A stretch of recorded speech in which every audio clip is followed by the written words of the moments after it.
you from the 37th parallel on America's haunted highway.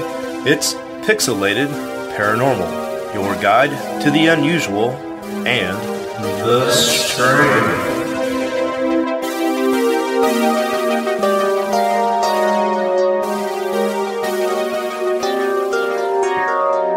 What's up, everybody? Welcome back to Pixelated Paranormal, episode 167. And how are you guys tonight? Every fucking time I ask that, it's always, Tonight, I mean, we got to watch what we say right now, so. Yeah, emotions are running high. Yeah, it's a weird time. There's a lot of weird energy in the show. It's going to be a lot of weird energy in the show because tonight's episode will be about something about that. Cue the Ghostbusters. But just in the country right now, it's kind of weird. So yeah, we're trying to keep a level head. Add some levity. Yep. With everything going on with the election and people's emotions and mental health both running on fumes, we thought maybe tonight we'd have another easy listening episode just to kind of sit back and relax. And so, let us take the wheel for a while. And Steve, tonight you'll be doing the driving. Indeed. So that means I'm backseat bitch. Yep, you're backseat bitch. But yeah, we thought we'd do something easy, something simple, nothing too heavy, nothing really too strong to digest. Other than that, cool. I mean, I don't know. Not really anything. Just been trying to stay positive much as you can. Yep, I hear you. Presto, anything new, man? Yeah, no. Oh, I did get gifted these Bluetooth speakers and a awesome Pile preamp, which I didn't even know I needed, but I'm so glad I got that thing. For my Akai record player. So that's pretty cool from Preston here. Yeah, somebody was looking out for it. Yeah, it's tight. Yeah, you also hijacked my amp. Is it a preamp? My receiver? Is that receiver? What it's called? Yeah. Which I'm gonna play around with tomorrow. So you better not. I'm going to, because I've got the speakers to push the shit, motherfucker. What do you got? Nothing. Oh, that's cool. You've also been collecting this shit for a lot longer than I have. So yeah, and then I picked up a couple records. I guess we can talk about that. Easy listening, folks. But one does have to do with the paranormal. So right now I'm going to get it over here, give you guys a little visual, describe it for you. So I've got AC/DC for those about to rock. It's a classic. It's an original, and it's in pretty. Like you said, you got a good record. Pretty decent collection. That's a fun record. I like AC/DC. AC/DC is one of them bands that puts you on, and it's good to listen. That's why they always play at sports games. It gets you hyped. At least it does for me. Yeah. I mean, it's a long way to the top if you want to walk and roll. Did they write "Pump Up the Jam"? Pump up the jam, pump it up. Why you'll be? Yeah, I can see that. Another one I got is Ghostbusters, the original motion picture soundtrack. Now you're probably thinking, "Oh, it's such a classic," but this one's not a classic because this is for the reboot, and it comes with an awesome. Limited edition red color vinyl. This is a Barnes & Noble exclusive, ladies and gentlemen. Ooh. So I liked this movie. I didn't really pay attention to the music too much, but it does have the original Ghostbusters, a remix to it by someone else, and then like a bunch of newer age bands in here and stuff. So, and that Rhythm of the Night. That's another jock jam. So, and then this one I'm really proud of. My buddy Brian Davis at AOK Pawn Shop. He's the guy that runs he's like a manager there, but he runs all the vinyl stuff. And he always has this like 2 crates in the front, and you go in there and mention my name or the podcast or the group, Central Kansas Vinyls. He'll hook you up with a deal. So I got. Wait. If they mention Pixelated Paranormal, they get a discount? Yeah, because he'll know who it is. That's fucking awesome. Yeah. I didn't know that. Yeah. That's great. I can mention my own podcast and be like, "But I'm the guy." So I'm pretty sure, because I've joked around before. And he'd be like, "Yeah, send him in. Tell him to do it. I'll know it." So, wow. But the last thing I got is I seen this and I knew I had to have it. It's BB King record called "Singin' the Blues," and it's an original. Oh.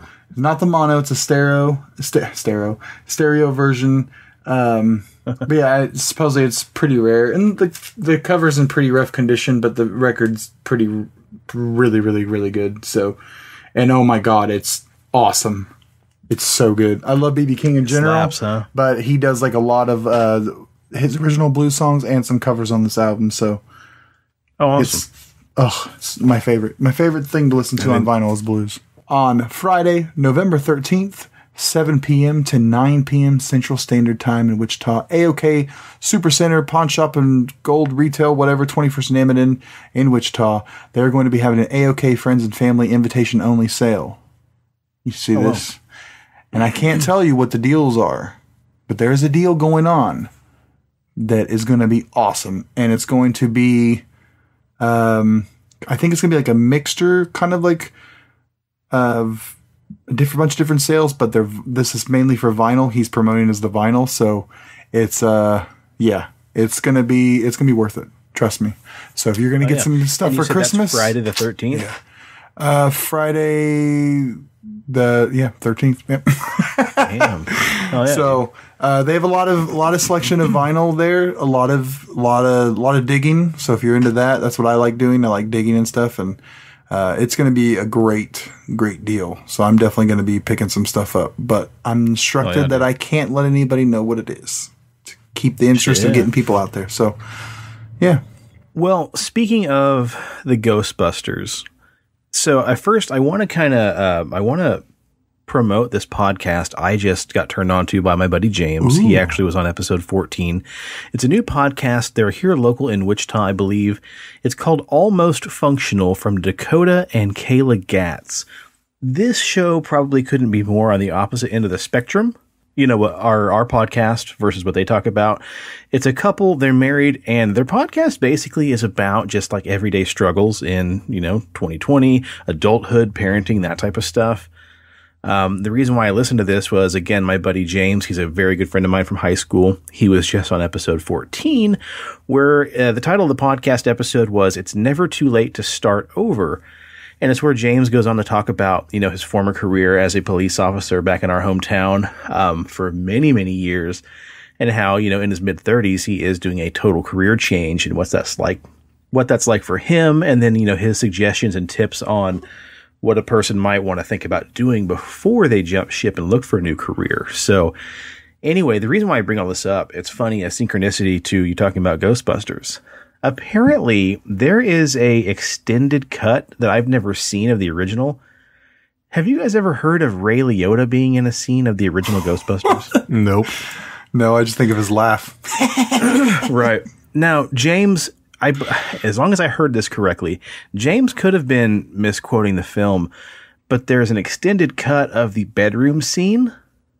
Mm-hmm. And apparently it's a little more graphic. And he made the comment about Ray Liotta crossing his eyes or something to that effect on that episode of Almost Functional. So it got me thinking, from what I understand, maybe there's an extended cut on Amazon Prime you can watch.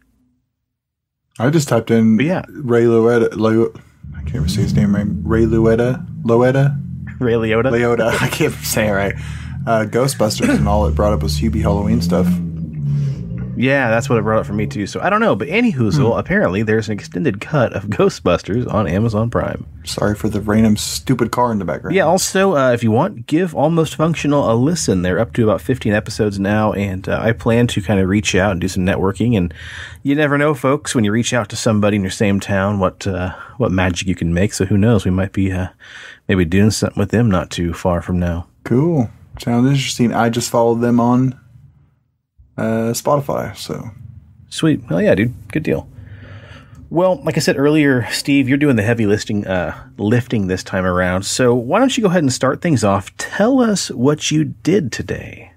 Cool. Well, first off, sorry for any background noise. For some reason, they think it's cool to do cars and do all the small peen energy next door with their trucks and cars. So, bummer. Just let you know that. Here we go. So, well, it wasn't today. It was this past week. Okay. Well, yeah, Friday evening before I went to work. My friend Erin, she read my tarot or whatever, did the tarot. How do you say it, Preston? Because you're more familiar with this I think Sean is kind of in the wheelhouse that I am, so to speak, to where we don't really put much thought or faith into it. Is that right, Sean, to say? I think you would just say she gave you a tarot reading. Yeah. Screw you, Preston. Yeah. I know the lingo. Yeah. I've got a box of my own zombie tarot cards. I got a past life tarot card reading. That was pretty cool once. Tight. Yeah. And that's what were you a dusty radish? So I don't know much about it. The picture she sent me, for some reason, the conversion from the picture, it's real blurry, so it's hard to remember what all was on there. But this one was like a horror themed one because it was close to Halloween. You know, Halloween was Saturday. And then she has all kinds of different decks. She has a zombie one as well, and a horror themed one, and Christmas themed, and all this stuff like that. Basically, there was 3 different lanes, which was like past, present, and future.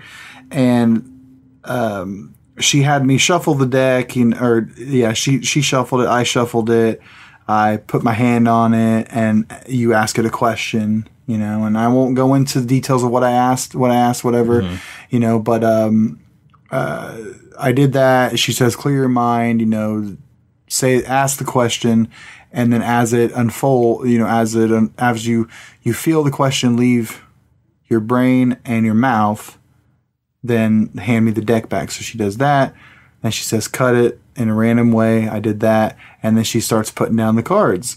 And each time she puts down a card, I'm like, she does the first thing. She's like, okay, this is your past. She does 1, 2, 3. And then each card, I was like, okay, what is this? And then she would tell me what it means, how it would relate to the question that I asked, and to me. And this person knows me a little. I mean, she knows me a little bit, kind of. Like, you know, we have a friendship, but it's not like ultimately close, you know what I mean? To where she knows everything about me. I don't know everything about her. So like, but it was like spot on with the past, like that was affecting that question. Then we went to the present, put down the 3 cards. The cards was talking about like how, for me, the present is like everybody's present. Stress, anxiety. She said there was a big event that happened that totally turned your whole life off course.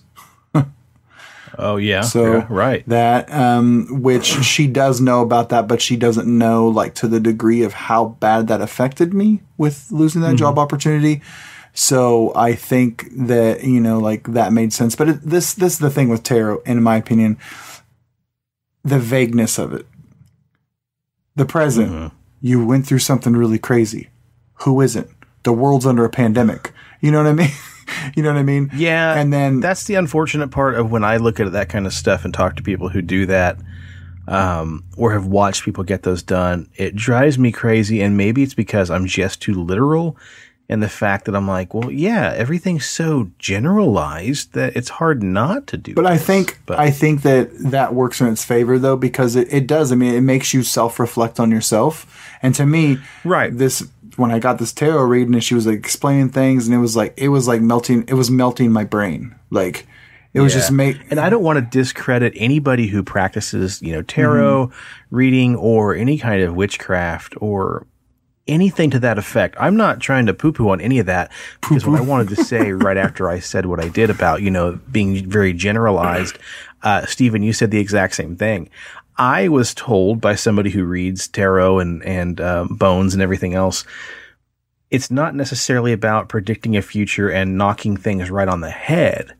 It's more or less designed to help you kind of focus on what's going on around. Yeah. Yeah, to help you think differently. It's almost really a form of meditation. That's what it felt like for me. Well, yeah, a form of meditation. And honestly, it's almost a form, or you know what? Let me take that back. It's a form of therapy too. Mm-hmm. So yeah, I'm not trying to, you know, degrade it or downplay it at all. I'm just saying that I didn't understand those aspects of it. So that kind of gave me a whole newfound appreciation for it. Because Rob would reach across the you know, the podcast app and slap the shit out of you because he's a tarot reader. I think he has read tarot. I don't think he's an active reader. Wait, he's Rob, the one that Rob told is? us the grand rule of you're not supposed to read tarot cards you bought for yourself. You're supposed to practice using cards that were purchased for you as a gift. You talking about Rob Henderson? Yeah. What? I did not know this. He reads tarot, bro. Oh, I did not know that. That's tight. He's read tarot. I wish I could have gotten a higher resolution picture of this so he could have seen what this was. But, and then anyway, then it wrapped up with the future, and it was kind of like the same thing. Like, it gave me inspiration to think that, like, okay, good things are coming and stuff like that. I'm like, I don't know. It was a cool experience, and I would totally get it done again because it did. Like, that's all I thought about the next day, and it made work it made work not so shitty. So, hell yeah, dude! If it helps you out, why not? Yeah, I mean, that's just it. Take from it what you want, little pieces here and there, and then go forward, man. Don't dwell on it and don't. And I honestly think, this will segue into the next thing. The tarot card for me is like the way I envision it in my head. It's all about energy, dude. I felt more energy waves this year than ever. And I'm sure everybody has. Because when everybody's under this state of duress and stress and uncertainty, everybody's down and you feel it. It's just it's heavy as shit on you, man. And then like when you finally get to go to something that's like entertaining or positive, it's just like it's a high, it's a rush because you feel positive energy for a while after months and months of negative energy. Yeah, that's what Horror Fest was for us, you know? Yep. So with that segue, here we go. So I asked Sean, I said, Sean, is your cat doing anything weird? He said, my cat's always fucking weird, which we all know. Yeah, and okay, so I at first told you no, he's not doing anything weird out of the ordinary. But if I stop and think about it, okay, so Sully Cat is always an asshole. Like he's always been a bit of an asshole. Mm-hmm. I liken him to a cuddly, furry, adorable bear trap. Like when he wants to be held and snuggle, he's like the coolest little snuggle buddy ever, and he loves, attention and to be pet. But he goes through these phases of almost being like bipolar, to where literally in a snap of a finger, he will pull his ears back, his pupils go jet black, and he will bite the living shit out of you. Damn. But anyhoozle, you know what? He has been puking a fair bit, but that's because a dumb bastard likes to eat plastic. He will literally walk over to like an empty Dylan's bag and just start chewing and swallowing and chewing and swallowing. And then 20 minutes later, he barfs up chewed up plastic. Ugh. It's the most disgusting, annoying bullshit ever. He's like that dollar store Eddie Griffin guy off of My Strange Addiction. Yeah. Right. Well, now, that being said, recently he has been a ginormous pain in the ass. So I got the new record player. I got one of those cubes, the cube shelves. It's like, 4 cubes tall by 2 cubes wide. I laid it down on the side to put the record player on, and I can put my records into my Xbox and the PS4 and all that kind of stuff. This asshole will not stay off of that record player. Thank God it has a cover. Like, he'll walk in the room 3 or 4 times a night, and he knows how much I hate it. He'll jump up, step across the Xbox, hop on top of the record player, and just sit there and stare at us. I don't know why. I start clapping my hands, snapping my fingers, yelling at him, anything I can to get him off of there, and he'll just ignore it. He'll hear it because he'll turn his head away from us, but then turn his ear to I hate when they do that shit. Yeah, and right as I approach him and get ready to grab him, he'll like hunker down real low like he knows he's being an asshole on purpose. Mm-hmm. So with that being said, yes, Steven, my cat has been acting a little bizarre. Why do you ask? Because my cat has been like randomly puking, and the cat never does that ever. Mm-hmm. And then another person said, is my cat puke too? And I was like, what? And then I was like, so maybe this is a thing. So also when I get my tarot read, she was talking about Mercury Retrograde and like how that affects energy. And let's be honest, in today's world, a lot of people say that, they use that as kind of like a crutch, maybe some excuse sometimes. But I think there is definitely something to it, because when it comes to this energy shit, dude, like, I think this year has taught me and opened my mind up to more about energy and how that is more of a thing that I kind of gravitating towards in the realm of something else out there. You know what I mean? If that makes sense. Because like I felt it so much this year. But so I asked Sean, I was like, "Oh, did you hear about this?" And I said, and he's like, "No, well, yeah, kind of." And I was like, "Well, I don't know what it means." So, so he typed up a little something. It looks like. Yeah. So just exactly, WTF is Mercury in retrograde.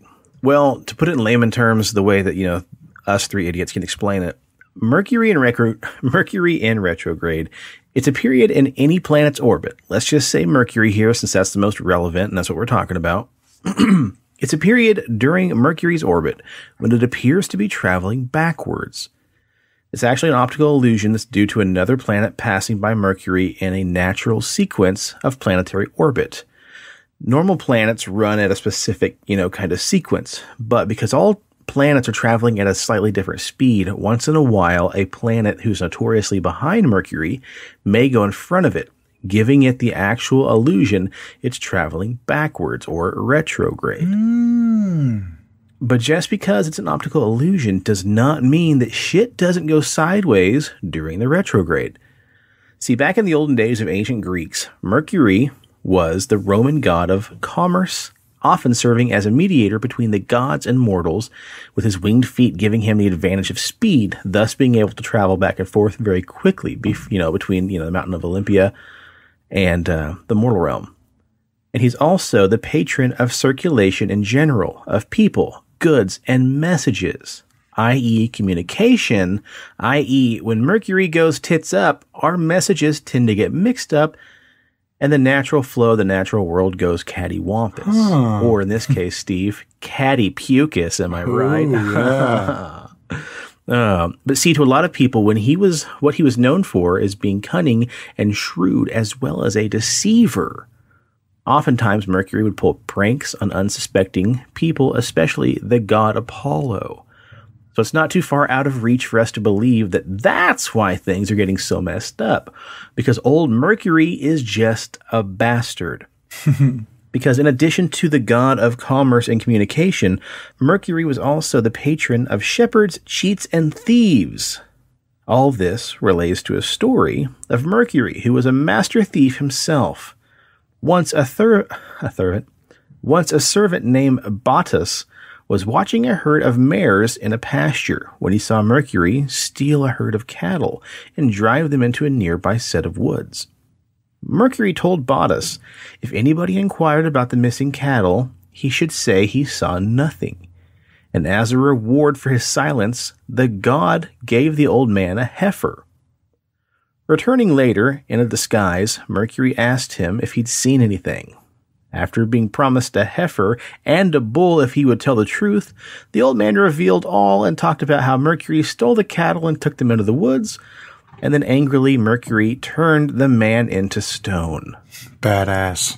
So anyway, when a planet like Mercury specifically is in retrograde, things can appear to go awry, especially for specific astral signs, depending on when the retrograde is happening. So I think back in 2018, it was due to really affect a lot of the fire signs.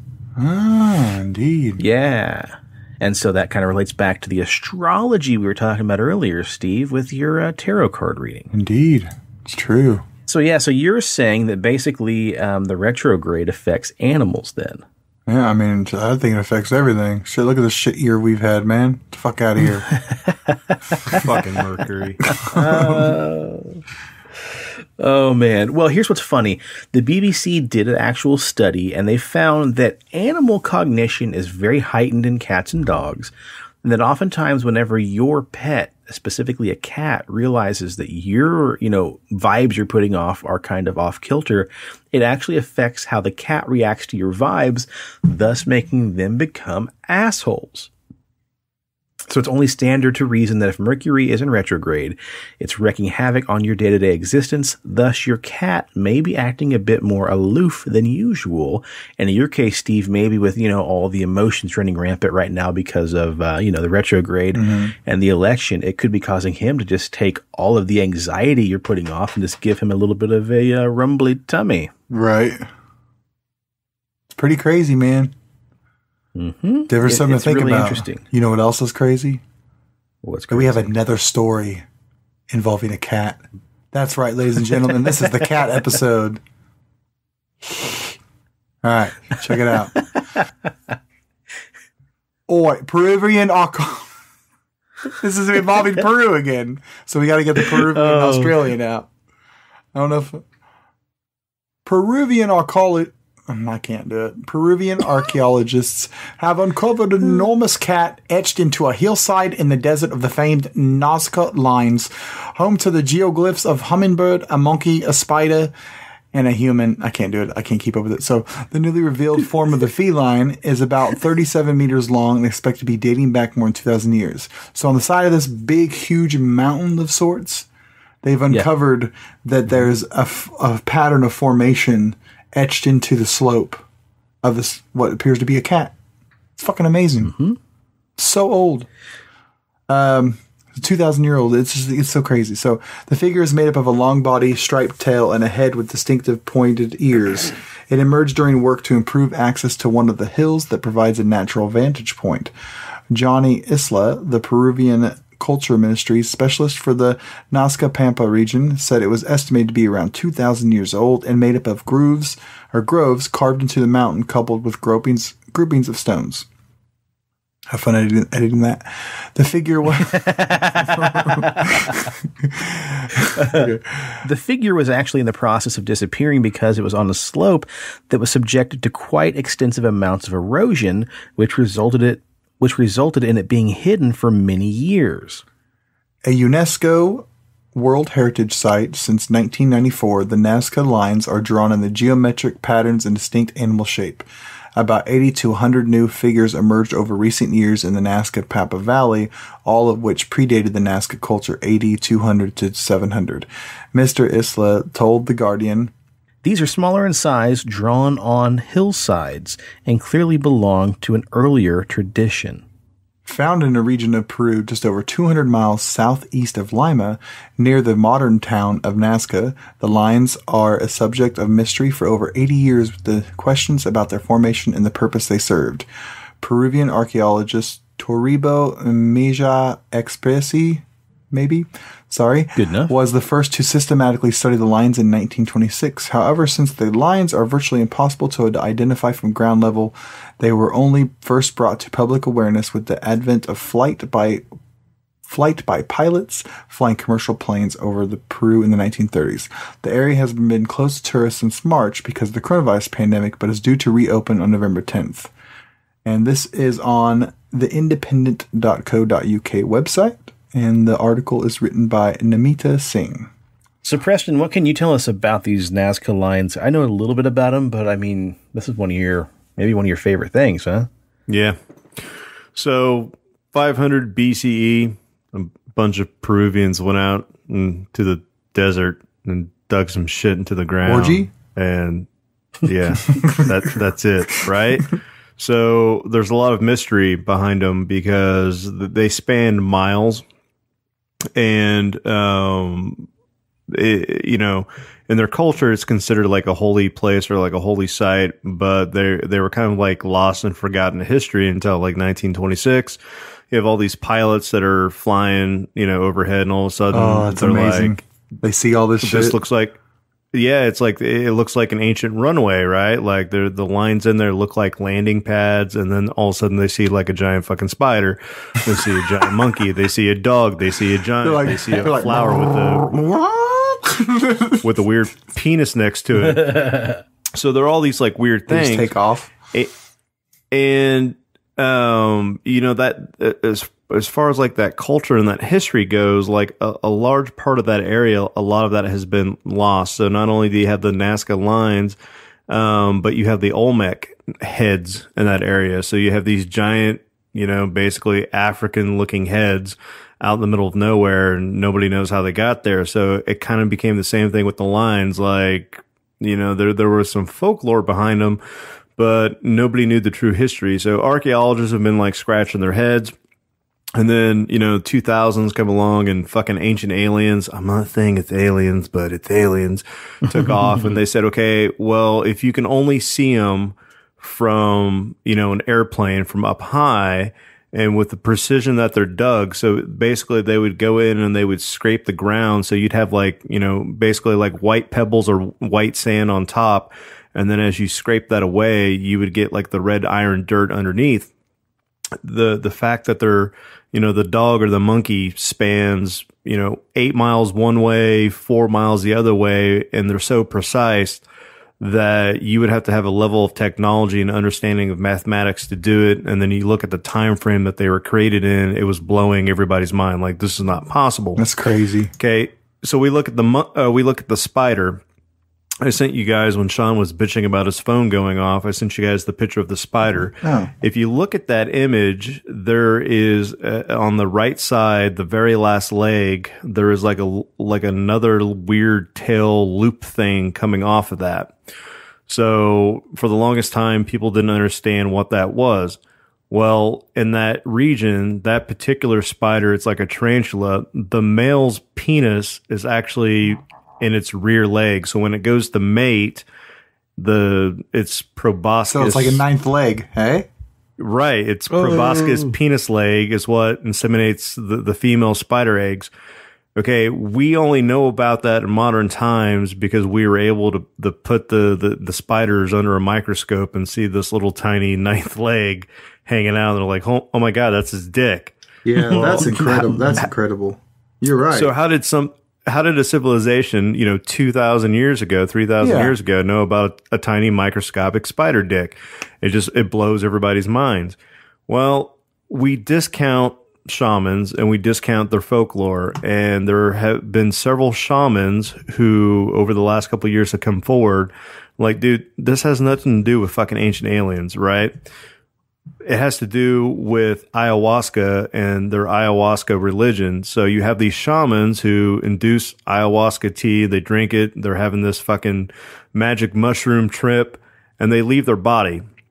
So they're flying, astral projecting out of their body. They're going way up into the sky. They're going out into outer space. They're going to, the land of the gods to communicate. And when they come back, they have to know where to land. Like, dude, where the fuck did I leave my body? So they started having, the peasants around the area dig out these giant monkeys, these giant spiders, these giant flowers, so that when they're astral projecting back down, they're like, oh shit, my body's next to that flower. And they would project back into their body. So there are all these stories of priests that when they take this ayahuasca, and they drink it, they're able to see things not only at a cosmic level, but at a microscopic level. So if you think about, if you're drinking the ayahuasca, you're fucking high as kite, and you can see at a microscopic level, that kind of explains how you would know that the spider has a microscopic dick. But so when you're looking at these pictures, how does one etch that out so far? And like, that's so massive. Like, how do you get the... Dude, you're fucking high as balls and you're out of your body. You can make anything happen, right? You're all of a sudden a mathematical whiz. You're writing theories down. Kind of like when you go back to your body. Kind of like the mother. You're like, hey, peasants. The mother with the adrenaline. Start digging. Lifting up the car type shit. Like your body does weird. That's crazy, man. These pictures are incredible. Stanley did 70 push-ups on The Office. Yeah. What's with this fucking alien looking ass thing picture at the very end one? Yeah. That's called the giant. It's a fucking alien. That's why ancient aliens said, dude, it's an alien, bro. That's what the gods look like. Yeah. Jeez. Well, there you go. Thank you for describing what those are. Saved us a lot of time from having to research it because you already knew. That's pretty interesting, man. Can you guys imagine, since this cat thing just emerged, and they've been closed since March because of coronavirus, can you imagine the tourism that's going to bring when things go to when people hear this episode of our podcast? That's true. It's going to go platinum. Trips to Peru are going to fucking skyrocket. I know. Yeah. They're gonna hire us. Ooh, hell yeah. Preston can be the tour guide. Like, listen, Preston, we just really need to make sure that you really just kind of tone down the vulgarities. Fuck that shit. No, so basically, like, they were like high as balls. Hold on a minute. So check this out. Over here is a... Yeah, no shit. The Nazca lines to the clouds. What does that mean? We're going to go up in a helicopter? No, I'm going to blow fucking vape clouds all over the place while I tell you how these fucking animals got made. Yeah. Oh, awesome. Which actually, that the Nazca lines have always been an inspiration for me to put together like an ayahuasca episode, because there are some crazy books out there that people have gone on, because you can actually pay $4,000 American dollars to go on a ayahuasca pilgrimage over there and then go and have the experience, and some of the stories that people bring back of what they experienced, why on ayahuasca, like, oh my God. You want to hear something crazy? So, Chelsea Handler, say what you will about her, comedian, activist. I love her, but okay, so Chelsea Handler, whether you like her comedy, you don't, whatever, ayahuasca changed her life. And we are fortunate enough to see it on her show called Chelsea Does. She has she has a show on Netflix, and she paid that money to go over there, that pilgrimage, and do that. And they usually don't let anybody record it. Somehow she convinced the shamans to let her record it.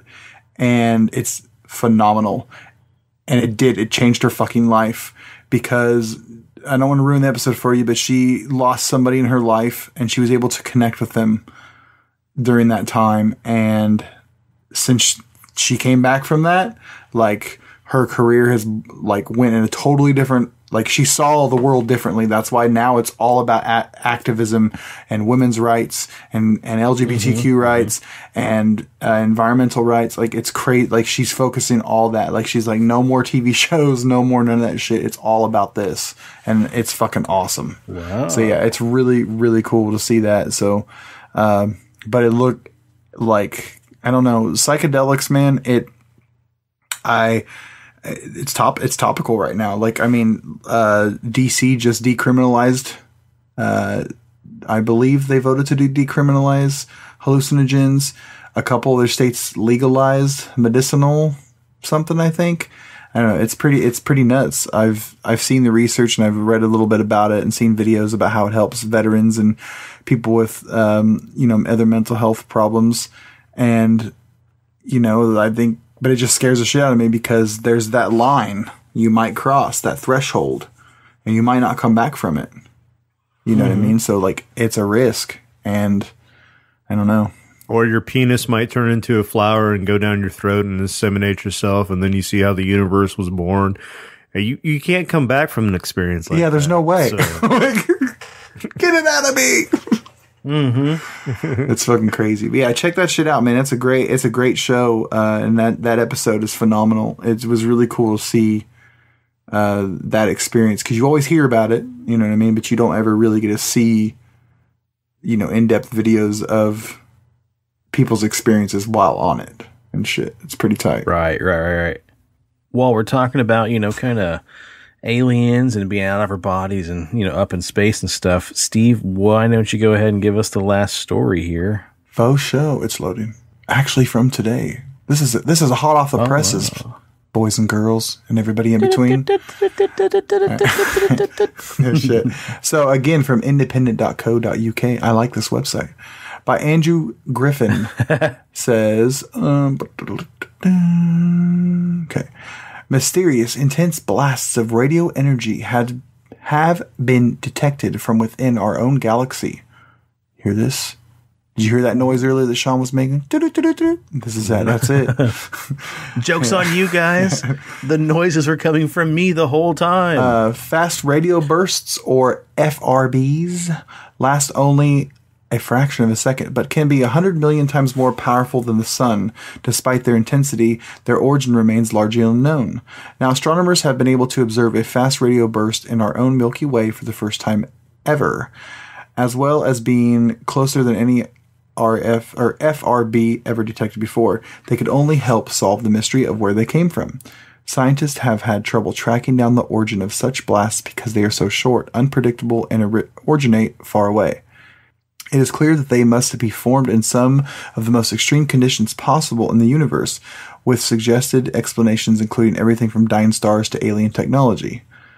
The bursts of radio energy appear to have come from a magnetar, or a star with a very powerful magnetic field. The scientists who discovered the new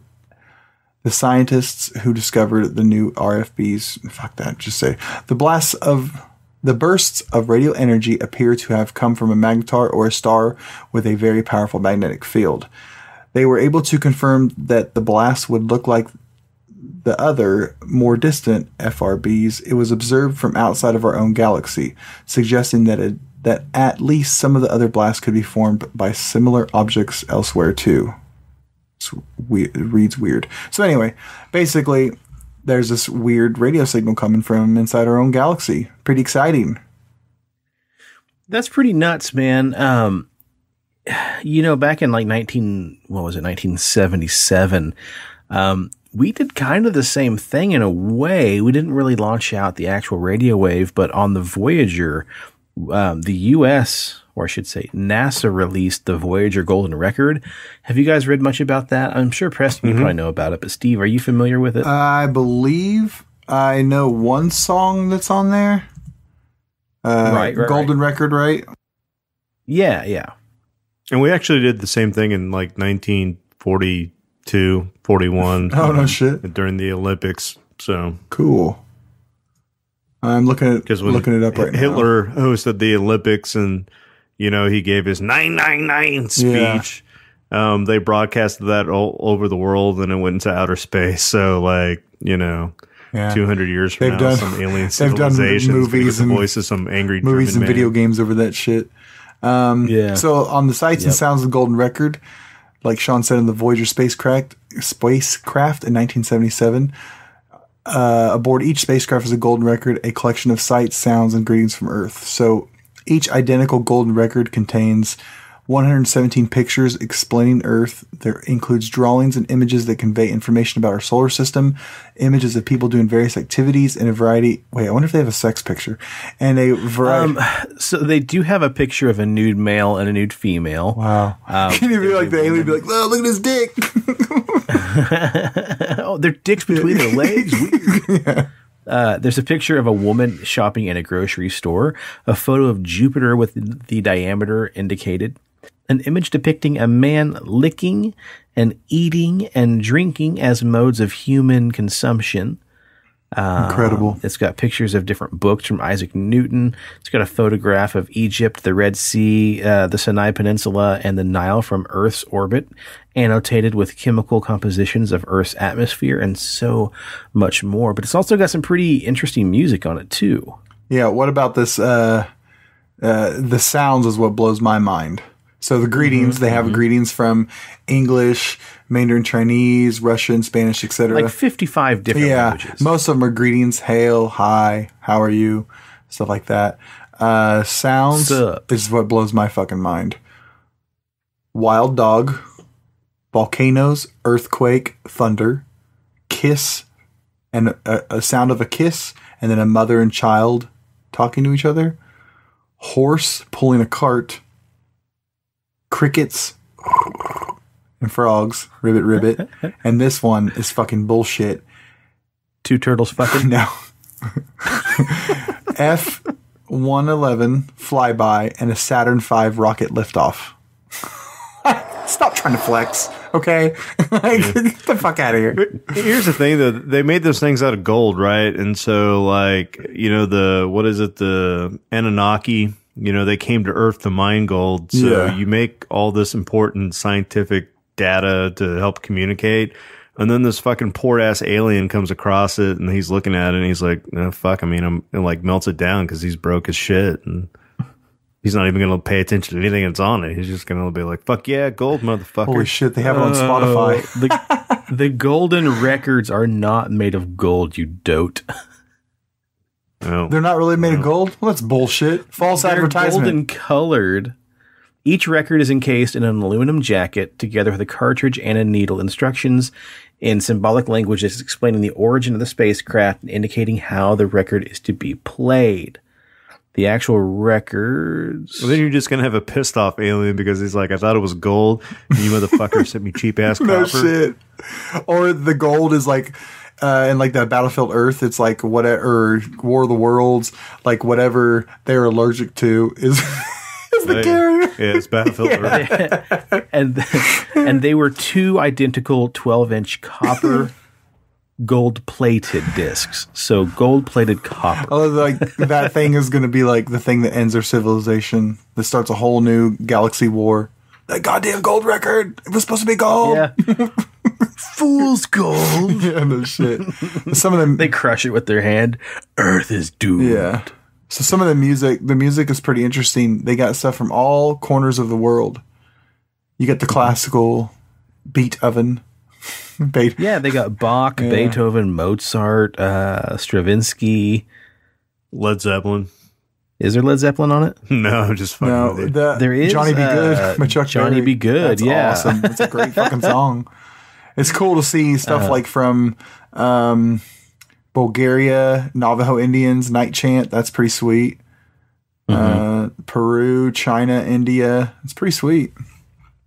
So there's a Pioneer plaque attached to it. It all makes sense now. That's what they put a Peru song on there because they're like, come save us, bring us back. Oh, that's funny. There is something included called the Pioneer plaque, which are a pair of gold anodized aluminum plaques, both placed on board, and they contain nude figures of a man and a woman, along with symbols that are designed to provide information about the origin of the said spacecraft. And then, Stephen, I don't want to ruin what show this is from, but if you... I'm looking at the pictures right now. I'm trying to look at it now. You see the naked man's haircut, and it heavily inspired a certain somebody's hairpiece from a certain new TV show that we just watched. I don't know. I'm not following too well. No, I'm looking at the pictures that's inside the golden record. Oh, the picture of the mother and child is the child feeding on the mother, breastfeeding.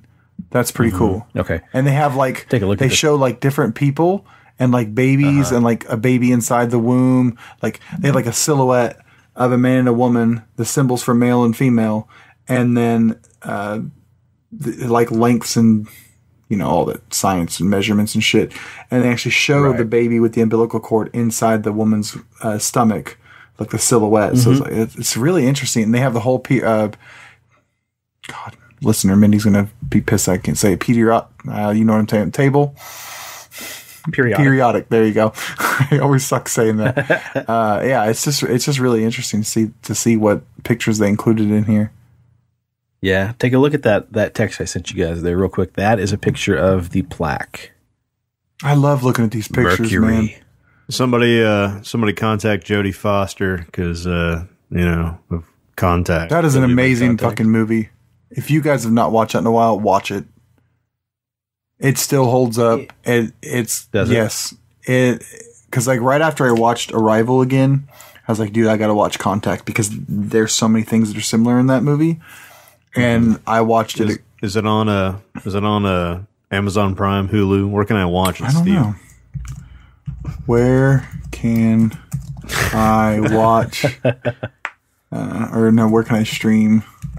There's a website that does that shit, man. Justwatch.com. Yeah. I think it's called Google. Yeah, but there's a website that actually that's what they do. You type in the movie and it scans everything. So it tells you where you Contact. can watch it. Last time I watched it was on. Typed in Contact. It says movies, TV shows. Contact. Right underneath it, Arrival. they're so similar. You can watch it on Fubo, whatever the fuck that is. Or Fubo. You can rent it on, pretty much anything. $3.99. Oh, fuck, I don't want to spend money on it. I want it for free. They add it all the time. But, yeah, so this website's cool. Teach you all that shit. So, yeah, I didn't expect to get into the Voyager stuff. I don't know. I don't know the word for it. It just really intrigues me. Like something this cool to have on there and to think that that's just floating up there somewhere. Yep. God damn, it just blows my mind. I love space. I mean, that's so much. science. Yeah. That's how science works, dude. That was clear back in the 70s. I know. And that's something that pisses me off. It's like they just talked about how they found water on the moon, apparently. Or there's been evidence of water on the moon. And I'm like, we could have found that out so much we could have found that so much earlier if we had gone back to the moon more, if we had focused more on space exploration. It's like, oh, we flexed our small dick energy, so we wanted to get to the moon first, and then once you get to the moon first, you just give up. Fuck that shit. Like, I don't know. Space travel just blows my mind. I'm so excited that. Yeah, but think about that. Like, that is kind of sad. Like, we should have probably gone a lot farther, or at least devoted more time and energy and money into it. However, that slow pace has, paved the way for third parties, like Bigelow Aerospace, like who made the Tesla? What's his name? Musk, yeah, Elon Musk, stuff like that. Like, it's paving the way for companies like that to get involved. That's true. It's no longer just up to NASA anymore. Like, you can have somebody with a bit of money and a dream start really just getting into the game, so to speak. So, because like that whole Occupy Mars shit, man, he loves it. I love listening to him talk about that. We need to look into an update on what's going on with that, supposed he's already there, dude. Reality TV show they're trying to have people train for to go up there. He's already there. What do they do? Scotty beam me up shit. Teleport or whatever they call it. Elon Musk is just a hologram. That's why no one can touch him. Howie Mandel's up there too. He's not really a germaphobe. It's just easier to not disturb the hologram. Well, I think that's where we should plug it, guys. Hopefully you enjoyed this episode. Hopefully it wasn't anything too heavy. We'll be back with more good stuff next week. Who knows what we'll talk about. Heck yeah. And if you have a chance and you have Amazon Prime, do yourself a favor. Get on there and watch Truth Seekers. It's the new show by Simon Pegg and Nick Frost. And it's fucking awesome. It is about a dude who works a 9 to 5 as a cable installer, and then on his free time he does truth seeking. And what you ask that is, it's just paranormal investigation. It's so it's just it's so that old song. Oh my god, it's so good. It's in the realm of Doctor Who. It's very British. It's got a lot of heart. It'll make you laugh. It's phenomenal. It make you tear up a little bit, man. I choked up a couple times. I'm really excited for season 2. Preston, have you watched this yet? No, but I will. It's. If you listen to this podcast, this show is for you. Oh yeah, like this. I was like, oh my god, this show's made for us. It's really good. Yeah, it's great. And Nick Frost does such a good job as playing the lead in this show. It's just, God, I love him. And when you get on Facebook, you're going to see ads for this show probably and stuff like that. Because if you like follow stuff like we do, all the algorithm shit. I don't like the trailer they show for this show. Because they pin it as like, first they saved the pub, or they saved whatever. Yeah. Then they saved the town. Then they saved the world. Now they have to save what? Or like against ghosts. They're trying to pin it in that same realm of the Coronado trilogy and Edgar Wright and shit. Yeah. And it's nothing like that. And in my opinion, like I told Sean, I don't hate Simon Pegg. I'm kind of just over him to a degree, which we're not like just like plastered with him everywhere like Chris Pratt or something like that. It's just that I don't know. I kind of get like a vibe from him sometimes, like ego thing, but I've always enjoyed Nick Frost, and Sean's told me a little bit about his like, upbringing and life he's went through, and it sounds really impressive, and just his resilience to bounce back. And then in this show, like as I was watching it, I was like prepping myself. I was like, okay. I was like, when is Simon Pegg going to start doing more scenes? And it's not. And I thought that was fucking awesome. Nick Frost is the fucking lead in this movie or this show, and he really shows his shit. And the supporting actor and actress is awesome too. It's just, it's so good. Oh, yeah, man. I don't know. It's hard for me to give an honest critique because I just like everything, but I really love British shit. So like, this is perfect for me. Yeah, it's hard for me to give an honest critique too, because I have a very deep admiration for those two guys. I'd love to meet them, to talk to them, but like you said, it really shows Nick Frost's, chops as playing a lead, and it's just got a lot of heart. Malcolm McDowell plays a really great part in that movie or that show as well. Mm-hmm. Just all around, there wasn't really any character I didn't like, and again, Amazon does it to me again. I don't want to have to wait for season 2. Mm-hmm. Maybe it's almost better to start doing these things like they released and like The Boys. Like they released The Boys. do it weekly so I don't have to chew through it so quickly. But again, it's hard to balance that because look at how much drama the boys got for releasing it on a schedule. Yeah. You know, people went fucking nuts over it. Yep. And people like me haven't watched it yet because of that reason. Not because I was mad, just because I like to binge. Yeah. But I do get that disdain of like, oh, god damn, I miss that world. I miss them characters. And real quick, I'm not trying to drag on, but so I listened to a podcast on Spotify. It's Spotify original. They put a lot of money into their new original programming. It's called An Oral History of The Office. If you've watched The Office and you love The Office, which a lot of people do, you've got to listen to this podcast.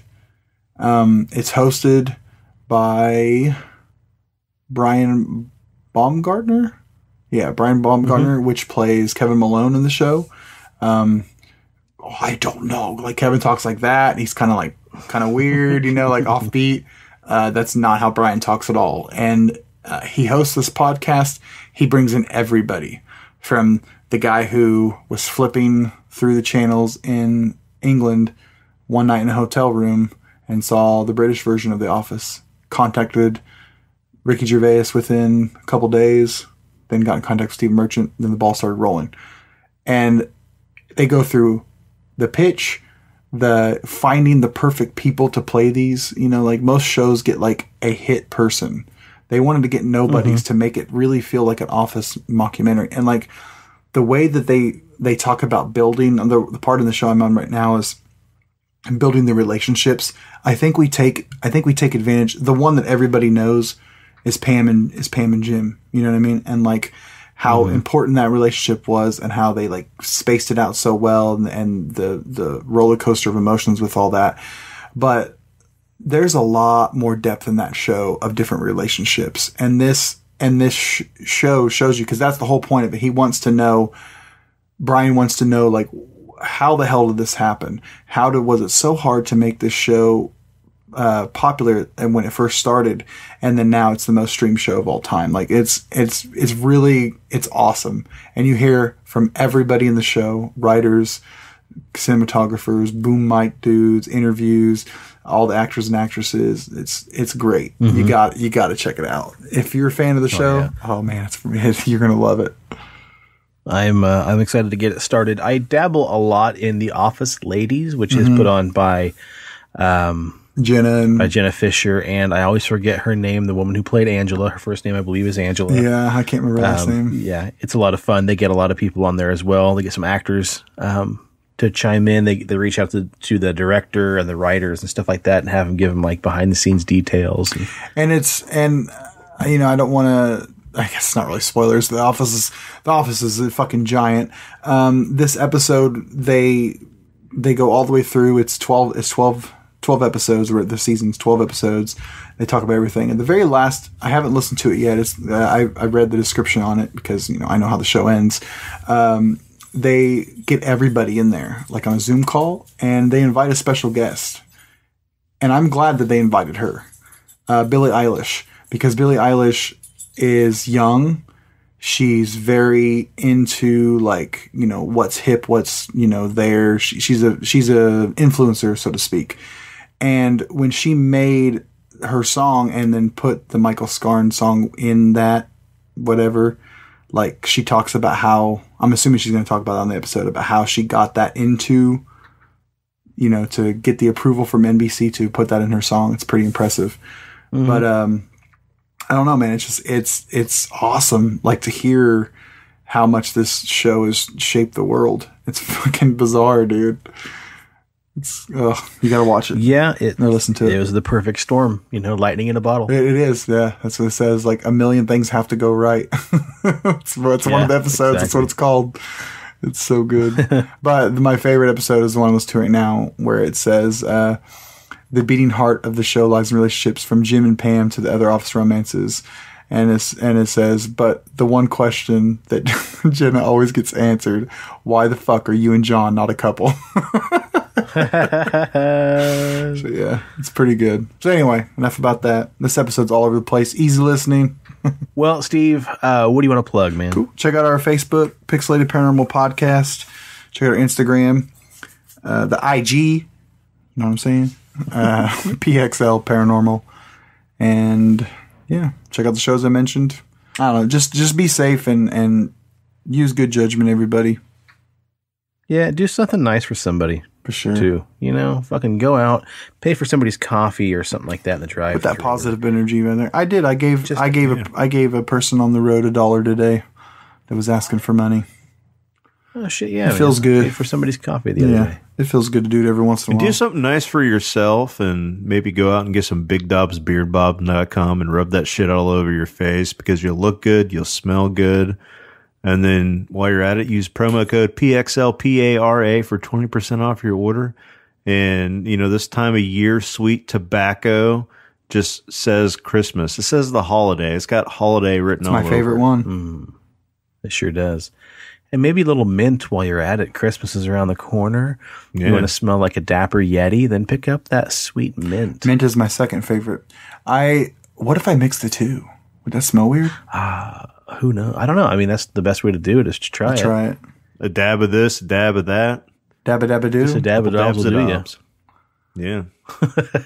I'm interested in trying out maybe a little bit of the cedar, Dundee cedar, and a little bit of the original. Maybe get a dapper Sasquatch smell going there, perchance. Maybe check out the rest of the shows on the Pixelated Sausage Network. Check out Unamazingly Baka. Check out Pixelated Sausage. Check out Attack the Backlog. Check out the newly resurrected 13 Nightmares. We'll be doing a deep dive into Scream on the next episode we release on that. And then if you're in the Wichita area, please stop down by CD Trade Post at Pawnee and Seneca. Say hi to Leslie and the gang down there. Tell them that we sent you in. If you buy something, I believe they're still giving out stickers for the podcast. Very true. And then pop on down to Harry and Rock Road to Fast Print if you guys got to get anything printed. Cool. I think that about does it. Anything else, boys? That's it. Cheers to the weird shit in the world and to those of us that love to talk about it. And check your tarot. Oh, and stay spooky and stay on that paranormal highway. The cast at Pixelated Paranormal would like to thank you for listening to this week's episode. Pixelated Paranormal is here to tell you tales of the fantastical, the strange, the unknown. Tales that will move you a little further down the paranormal highway. If you'd like to share your own listener story, we would love to hear it. Email us at pixelatedparanormal@gmail.com. Again, that's pixelatedparanormal@gmail.com. We'd really love to hear from you. Again, thanks for listening to this week's episode of Pixelated Paranormal, your guide to the unusual and the strange.